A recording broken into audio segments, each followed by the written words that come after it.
Cela faisait des années que je rêvais d'avoir ma propre maison. Après avoir travaillé dur pendant des années, j'avais enfin réussi à économiser assez d'argent pour faire le premier pas vers la réalisation de ce rêve. Quand j'ai finalement trouvé la maison parfaite, j'étais tellement excitée. C'était une belle maison avec un grand jardin, dans un quartier calme et familial. J'avais hâte d'emménager et de commencer une nouvelle vie dans cet endroit. Pendant des mois, j'ai travaillé sans relâche pour économiser chaque centime et réunir la mise de départ nécessaire. Cela n'a pas été facile, mais je savais que ce serait tellement gratifiant quand je tiendrais finalement les clés entre mes mains. Et le jour où j'ai signé les papiers d'achat, c'était une sensation incroyable. Toutes ces années d'efforts avaient finalement porté leurs fruits. Je me souviens encore de la première fois où j'ai montré la maison à ma femme, Élise. Ses yeux se sont remplis de larmes de joie quand elle a vu à quel point c'était beau et spacieux. Nous avons immédiatement commencé à faire des plans pour aménager l'intérieur à notre goût. Pendant des semaines, nous avons travaillé sans relâche pour tout préparer avant le déménagement. C'était épuisant, mais tellement excitant de voir notre rêve prendre forme. Finalement, le jour du déménagement est arrivé.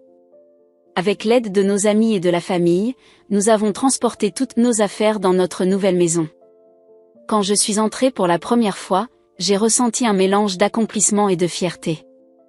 Nous y étions enfin, chez nous. Élise et moi avons parcouru chaque pièce, imaginant la vie que nous allions y construire.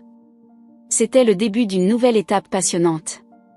Quelques mois après notre emménagement dans notre nouvelle maison, un événement inattendu est venu bouleverser notre tranquillité. Ma belle-mère, Odette, a annoncé qu'elle allait venir vivre avec nous. Élise était ravie à l'idée d'avoir sa mère à proximité, mais j'avoue que cela m'a un peu inquiétée.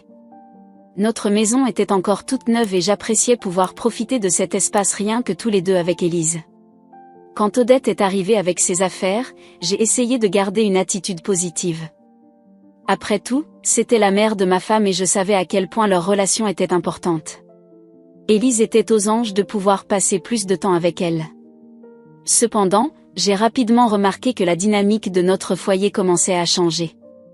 Odette avait des habitudes bien ancrées et elle semblait vouloir les imposer dans notre nouvelle maison. Chaque fois que je voulais faire quelque chose d'une certaine manière, elle intervenait pour me dire que ce n'était pas la bonne façon de faire. Au début, j'essayais de rester patient et de m'adapter, mais cela devenait de plus en plus frustrant. Un jour, alors que je rentrais du travail, j'ai trouvé Odette en train de remanier complètement l'aménagement de la cuisine sans m'en avoir parlé. J'ai tenté d'expliquer calmement que j'aurais aimé être consultée, mais elle m'a balayé d'un revers de la main, affirmant que c'était pour notre bien. J'ai senti la colère monter en moi, mais Élise est intervenue pour apaiser les tensions. Petit à petit, j'ai remarqué qu'Odette commençait à influencer de plus en plus le comportement d'Élise. Ma femme devenait plus hésitante à prendre ses propres décisions, se tournant systématiquement vers sa mère pour avoir son avis. Cela me contrariait, car j'avais l'impression de perdre le lien privilégié que nous avions. Un soir, alors que nous dînions tous les trois, la situation a explosé. Odette a commencé à critiquer la façon dont je m'occupais du jardin, prétendant que je ne savais pas m'y prendre. J'ai essayé de garder mon calme, mais ses remarques incessantes m'ont finalement fait perdre patience. J'ai haussé le ton pour lui faire comprendre que c'était notre maison et que j'entendais bien en être le maître. Élise s'est mise à pleurer, choquée par notre dispute. Depuis, l'ambiance est devenue de plus en plus tendue au sein de notre foyer. Je me sens comme un étranger dans ma propre maison, constamment jugé et remis en question par Odette. Élise, quant à elle, semble prise entre deux feux, déchirée entre sa loyauté envers sa mère et son envie de préserver notre couple. Je me demande comment nous allons pouvoir surmonter cette épreuve sans que notre relation n'en souffre irrémédiablement. Après l'arrivée soudaine d'Odette dans notre foyer, j'ai remarqué que le comportement d'Élise commençait à changer progressivement. Au début, ce n'était que des petites choses, mais avec le temps, cela a fini par avoir un impact significatif sur notre relation. Élise avait toujours été une femme indépendante et sûre d'elle-même. C'était l'une des choses que j'aimais le plus chez elle. Mais depuis que sa mère vivait avec nous, j'ai constaté qu'elle semblait de plus en plus hésitante à prendre ses propres décisions. Elle se tournait systématiquement vers Odette pour avoir son avis, même sur des sujets insignifiants. Par exemple, lorsque nous devions choisir la couleur d'un nouvel accessoire pour la maison, Élise n'osait plus s'exprimer sans avoir d'abord consulté sa mère. Auparavant, elle n'aurait pas hésité à me faire part de ses préférences, mais désormais elle attendait timidement le feu vert d'Odette avant de donner son avis. Cette attitude passive m'inquiétait, car je voyais s'effriter peu à peu la femme forte et déterminée que j'avais épousée. Un autre changement que j'ai remarqué concernait les tâches ménagères. Élise s'était toujours occupée de la maison avec brio, mais depuis qu'Odette était là, elle semblait de plus en plus dépassée. Ma belle-mère passait son temps à critiquer la façon dont Élise faisait le ménage ou la cuisine, prétendant qu'elle ne s'y prenait pas correctement. Bien que je tentais d'intervenir pour défendre ma femme, Odette balayait mes remarques d'un revers de la main. Peu à peu, j'ai vu Élise perdre confiance en elle-même. Elle se mettait à douter de ses capacités et à chercher l'approbation constante de sa mère. Cela me faisait de la peine de la voir ainsi, car je savais à quel point elle était autrefois épanouie et sûre d'elle. Un soir, alors que nous dînions tous les trois, la situation a pris une tournure encore plus préoccupante. Odette a commencé à critiquer mon travail de jardinage, prétendant que je n'y connaissais rien. J'ai essayé de rester calme, mais ses remarques incessantes m'ont finalement fait perdre patience. J'ai haussé le ton pour lui faire comprendre que c'était notre maison et que j'entendais bien en être le maître. Élise s'est mise à pleurer, choquée par notre dispute. Depuis cet incident, j'ai remarqué qu'Élise devenait de plus en plus distante envers moi. Elle semblait tiraillée entre sa loyauté envers sa mère et son envie de préserver notre relation. J'ai l'impression de la perdre peu à peu, comme si Odette était en train de s'immiscer dans notre couple. Je me demande comment nous allons pouvoir surmonter cette épreuve sans que notre mariage n'en souffre irrémédiablement. Élise est la femme de ma vie et je refuse de la laisser s'éloigner de moi à cause de l'ingérence de sa mère. Il faudra que nous trouvions un moyen de rétablir l'harmonie dans notre foyer, mais je crains que ce ne soit pas une tâche aisée. Depuis plusieurs semaines, j'avais remarqué un changement dans l'attitude d'Élise à mon égard. Elle semblait de plus en plus distante et préoccupée, passant de longs moments à discuter avec sa mère Odette. J'essayais de ne pas trop m'en inquiéter, pensant que c'était juste une phase passagère. Mais un soir, en rentrant du travail, j'ai été confrontée à une scène qui m'a complètement bouleversée. En entrant dans notre chambre, j'ai été stupéfait de découvrir que mes affaires étaient soigneusement emballées dans des cartons. Mes vêtements, mes objets personnels, tout était prêt à être déplacé. J'ai senti mon cœur s'emballer, submergé par un mélange de confusion et d'angoisse. Qu'est-ce que cela signifiait? Pourquoi mes affaires étaient-elles ainsi préparées pour un départ?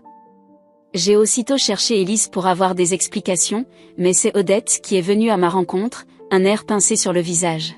« Écoute, mon garçon, il faut qu'on parle », a-t-elle commencé d'un ton condescendant. Élise et moi avons longuement discuté, et nous pensons qu'il serait préférable que tu quittes la maison pendant un moment. J'ai senti la colère monter en moi face à cette déclaration inattendue. Comment osait-elle me demander de partir de chez moi? C'était notre foyer, que j'avais acheté et aménagé avec tant d'efforts. Élise est alors apparue, les yeux rougis, semblant hésitante et mal à l'aise. « Chérie, je suis désolée, mais maman pense que ce serait mieux pour tout le monde si tu t'en allais quelque temps, a-t-elle murmuré, évitant mon regard. Nous avons besoin d'espace pour réfléchir à notre situation. J'étais abasourdie. Comment en étions-nous arrivés là? Quelques mois plus tôt, nous étions si heureux dans notre nouvelle maison. Et maintenant, on me demandait de partir, comme si j'étais un étranger indésirable. J'ai essayé de discuter, de leur faire entendre raison, mais Odette restait inflexible, affirmant que c'était pour notre bien à tous. Face à leur détermination, j'ai fini par capituler, envahi par un sentiment de profonde tristesse et de trahison. Comment avais-je pu en arriver là? Tout ce que j'avais construit, notre foyer, notre vie commune, semblait s'écrouler sous mes yeux. J'ai pris quelques affaires dans un sac, le cœur lourd, et j'ai quitté cette maison qui était censée être la nôtre. En marchant dans la rue, j'avais l'impression d'être un étranger, un intrus chassé de son propre chez-soi. Les larmes me montaient aux yeux, mais je les retenais du mieux que je pouvais. Je ne comprenais pas ce qui s'était passé, comment notre rêve de vie heureuse avait pu se transformer en ce cauchemar. À cet instant, j'ai réalisé à quel point j'avais perdu le contrôle de ma propre existence. Élise, la femme que j'aimais plus que tout, m'avait tourné le dos, influencée par les manigances d'Odette. Je me sentais seule, trahie, dépossédée de tout ce qui comptait pour moi. Mais je savais que je ne pouvais pas abandonner sans me battre. Coûte que coûte, je devais trouver un moyen de récupérer ce qui m'appartenait. Alors que je marchais dans les rues, les affaires que j'avais rassemblées à la hâte dans un sac pesaient lourdement sur mon épaule. Chaque pas me rappelait la dure réalité à laquelle je venais d'être confrontée. J'avais été chassée de ma propre maison, loin de la femme que j'aimais. J'avais encore du mal à comprendre ce qui s'était passé. Quelques mois plus tôt, Élise et moi étions si heureux dans notre nouveau foyer, rêvant de l'avenir radieux qui s'offrait à nous. Et maintenant, tout s'était effondré sous l'influence pernicieuse d'Odette, ma belle-mère. À chaque souvenir qui me revenait en mémoire, une vague de tristesse et de colère m'envahissait. Je revoyais Élise, autrefois si épanouie et sûre d'elle-même, devenir de plus en plus hésitante et dépendante des avis de sa mère. J'avais assisté, impuissant, à la lente mais inexorable dégradation de notre couple. Et maintenant, me voilà errant dans les rues, sans endroit où aller, dépossédé de tout ce que j'avais construit avec tant d'efforts. Cette maison que j'avais achetée avec tant de sacrifices, ce foyer que j'avais aménagé avec amour, tout cela m'avait été arraché. Je me sentais trahie, humiliée, comme si on m'avait volé une part de moi-même. Les larmes menaçaient de couler, mais je les retenais du mieux que je pouvais. Je ne voulais pas paraître faible, même si intérieurement, je me sentais complètement brisée. Comment en étions-nous arrivés là? Élise, la femme que j'aimais plus que tout, m'avait tourné le dos, séduite par les manigances d'Odette. Je revoyais encore la scène de notre dernier affrontement, lorsqu'Odette m'avait annoncé d'un ton péremptoire que je devais quitter la maison. Le regard hésitant d'Élise, incapable de me défendre, m'avait transpercé le cœur. C'était comme si elle avait choisi sa mère plutôt que moi, son propre mari. Pendant des années, j'avais travaillé sans relâche pour offrir à Élise et à moi un foyer aimant et sécurisant. Et maintenant, tout cela s'était envolé en quelques instants, réduit à néant par les manipulations d'Odette. J'avais l'impression d'avoir perdu tout ce qui comptait pour moi. Errant sans but dans les rues, je me sentais comme un étranger, un intrus chassé de son propre chez-soi. Toute ma vie semblait s'être effondrée autour de moi, me laissant seule et démunie face à cette nouvelle réalité. Comment allais-je pouvoir faire face à cette terrible épreuve? Comment pourrais-je un jour retrouver ce que j'avais perdu? À cet instant, une sourde colère s'est mêlée à ma profonde tristesse. Je ne pouvais pas abandonner si facilement. Coûte que coûte, je devais trouver un moyen de récupérer ce qui m'appartenait. Élise était la femme de ma vie, et je refusais de la laisser s'échapper sans me battre. Quitte à tout remettre en question, je ferais tout pour la reconquérir et reprendre le contrôle de ma propre existence. Après avoir été brutalement expulsée de ma propre maison, je me suis retrouvée errant dans les rues, désorientée et profondément blessée. Pendant des jours, je n'ai cessé de ressasser les événements qui avaient conduit à ce désastre, cherchant désespérément à comprendre ce qui s'était réellement passé. Au début, je n'arrivais qu'à ressentir une immense tristesse et un sentiment de trahison face à la façon dont Élise, ma femme bien-aimée, m'avait tourné le dos sous l'influence de sa mère Odette. Mais peu à peu, une sourde colère a commencé à monter en moi, alimentée par le besoin de comprendre ce qui se cachait derrière ce complot familial. Je me suis mis à fouiller dans mes souvenirs, à analyser chaque détail, chaque geste, chaque parole échangée ces derniers mois. Et progressivement, un terrible soupçon a commencé à germer dans mon esprit. Qu'est-ce qui avait poussé Odette à s'immiscer ainsi dans notre vie, à venir s'installer chez nous, à exercer une telle emprise sur Élise? Et pourquoi ma femme, autrefois si indépendante, s'était-elle laissée ainsi dominer par les caprices de sa mère? C'est alors que des éléments enfouis ont refait surface dans ma mémoire. Je me rappelais les remarques déplacées d'Odette sur la façon dont j'avais aménagé la maison, ses critiques incessantes sur mes choix de jardinage. Ses gestes de possession, comme si elle voulait s'approprier chaque recoin de notre foyer. Et soudain, tout s'est éclairé dans mon esprit. Odette n'avait pas simplement décidé de venir vivre avec nous par amour maternel. Non, elle avait un plan bien plus sinistre en tête. Elle voulait s'emparer de la maison que j'avais si durement acquise, la faire sienne, en me chassant de ma propre demeure. Quant à Élise, ma douce Élise, j'étais dévastée à l'idée qu'elle ait pu se laisser ainsi manipuler par sa mère. Avait-elle été complice de ce stratagème? Ou bien s'était-elle laissée aveugler par la volonté d'Odette, au point d'oublier les fondements de notre amour? Je me suis sentie trahie, brisée, face à cette terrible découverte. Toutes ces années d'efforts, d'épargne, de construction de notre foyer, anéanties par les manigances d'une femme avide et d'une épouse aveuglée. Comment avais-je pu passer à côté de ces signes avant-coureurs? Mais je n'allais pas me laisser abattre si facilement. Une nouvelle détermination a commencé à s'emparer de moi, alimentée par la colère et le besoin de justice. Je ne pouvais pas accepter d'être ainsi dépossédée de ce qui m'appartenait.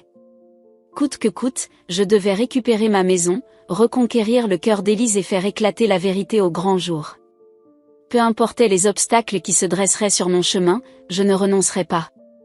J'étais prêt à mener une véritable bataille pour reprendre le contrôle de ma vie.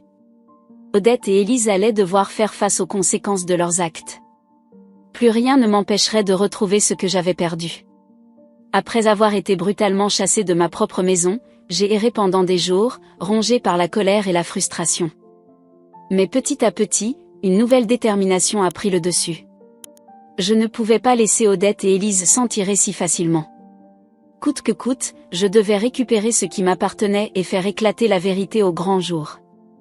J'ai d'abord cherché un endroit où me réfugier, un lieu à l'abri des regards indiscrets où je pourrais réfléchir à mon plan d'action. Heureusement, j'ai pu compter sur l'aide de quelques amis compréhensifs qui m'ont accueilli le temps que je remette mes idées en place. Assis dans le salon de mon ami Pierre, j'ai longuement réfléchi à la meilleure stratégie à adopter. Il était clair qu'Odette et Élise avaient monté un véritable complot pour s'emparer de ma maison. Mais je devais trouver un moyen de les démasquer sans pour autant perdre Élise à jamais. J'ai passé des heures à retracer mentalement chaque détail, chaque geste suspect qui avait précédé mon expulsion. Et plus je creusais, plus mes soupçons se confirmaient. Odette avait délibérément manipulé ma femme, profitant de sa fragilité pour la détourner de moi. Lentement, un plan a commencé à se former dans mon esprit. Je devais d'abord récupérer la maison, quitte à devoir faire appel à la justice. Ensuite, je devais confronter Élise avec les preuves de la machination d'Odette, espérant la faire revenir à la raison. Mais je savais que ce serait un combat acharné, car ma belle-mère ne lâcherait pas prise facilement. Un matin, j'ai donc pris mon courage à deux mains et je me suis rendue au tribunal pour déposer une plainte. J'ai expliqué en détail la situation, montrant les preuves que j'avais pu rassembler. Le juge a semblé comprendre la gravité de la situation et a ordonné une audience d'urgence. Quelques jours plus tard, je me suis présentée devant le tribunal, le cœur battant. Odette et Élise étaient là, l'une affichant un air hautain, l'autre paraissant mal à l'aise. J'ai exposé calmement mais fermement ma version des faits, détaillant les manipulations d'Odette et la façon dont elle avait pris le contrôle de notre foyer. À ma grande surprise, Élise a finalement pris la parole, la voix tremblante.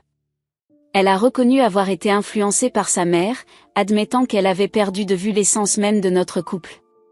Des larmes ont envahi ses yeux lorsqu'elle a imploré mon pardon. J'ai senti mon cœur se serrer, partagé entre la colère et l'amour que je lui portais toujours. Quant à Odette, elle a tenté de se défendre bec et ongles, niant en bloc les accusations. Mais les preuves que j'avais rassemblées étaient accablantes. Le juge a finalement statué en ma faveur, ordonnant le départ d'Odette de la maison et la restitution de mes biens. Lorsque je suis retournée dans notre foyer, Élise m'attendait, le regard rempli de remords et d'espoir. Nous avons longuement discuté, mettant à nu nos blessures et nos doutes. Ce ne fut pas facile, mais je voyais dans ses yeux la volonté sincère de reconstruire notre relation. Aujourd'hui, Odette a définitivement quitté la maison, vaincue dans sa tentative d'accaparement. Élise et moi traversons une période de reconstruction, mais je sais que notre amour est plus fort que tout. Nous avons traversé cette épreuve ensemble et en sommes ressortis grandis, déterminés à préserver ce que nous avons de plus précieux, notre foyer et notre avenir. Le combat a été rude, mais j'ai pu récupérer ce qui m'appartenait. La vérité a fini par triompher, et je suis soulagée d'avoir pu sauver ce que j'avais mis tant d'années à construire. Désormais, Élise et moi pouvons envisager l'avenir avec plus de sérénité, prêts à affronter ensemble les défis qui se présenteront.